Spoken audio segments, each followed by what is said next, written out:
اگر آپ نے کسی کے کردار کا اندازہ لگانا ہو تو دیکھو وہ ہنستا کس بات پر ہے۔ پانی جسم کو پاکیزہ کرتا ہے، علم عقل کو پاکیزہ کرتی ہے اور محبت روح کو پاکیزہ بنا دیتی ہے، آنسو انا کو۔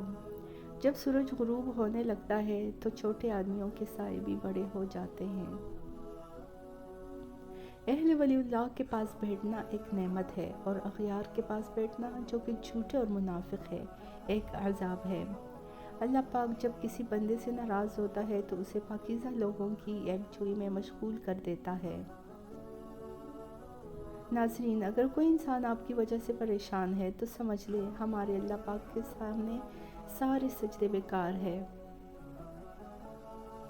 ہم لوگ سمجھتے ہیں کہ اللہ پاک ہم کو اوپر سے دیکھتا ہے، در حقیقت وہ ہمیں اندر سے دیکھتا ہے۔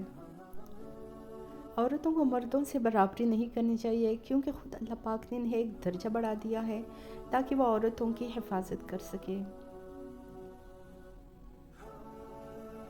اگر تم محبت کے پاکیزہ راستے پر چلنا چاہتے ہو تو پہلی شرط یہ ہے کہ تمہیں عاجز ہونا پڑے گا، دھول اور خاک کی طرح۔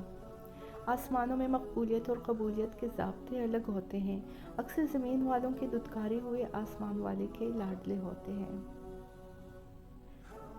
3 وظائف آپ کا مقدر بدل سکتی ہے۔ نمبر 1 تیسری کلمے کی کثرت، نمبر 2 درود شریف کی کثرت، نمبر 3 استغفار کی کثرت۔ کیا پتہ آپ کے جو دکھ ہے ان کا حل فجر کی نماز ہی ہو۔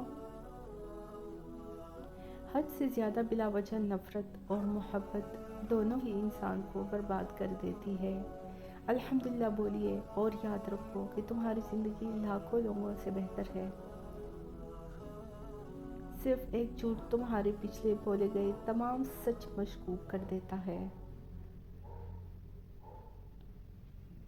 اچھائیاں پھیلاؤ گے تو اچھائیاں ہی لوٹ کر آئے گی۔ جب روح بے چین ہو جائے تو خدا تعالیٰ کا ذکر ہی سہارا دیتا ہے۔ بہترین دن دیکھنے کے لیے بدترین دنوں سے جھگڑا کرنا پڑتا ہے۔ کبھی دعا کرنا مت چھوڑنا کیونکہ جو لمحے صبر آزماتے ہیں اصل میں وہی لمحے قبولیت کے ہوتے ہیں۔ شیخ سعدی رحمۃ اللہ فرماتے ہیں، اس وقت دشمن سے ضرور بچنا جب وہ تمہاری تعریف کرنے لگے۔ توبہ روحانیت کا غسل ہے، جتنی بار کی جائے اتنا نکھار پیدا ہوگا۔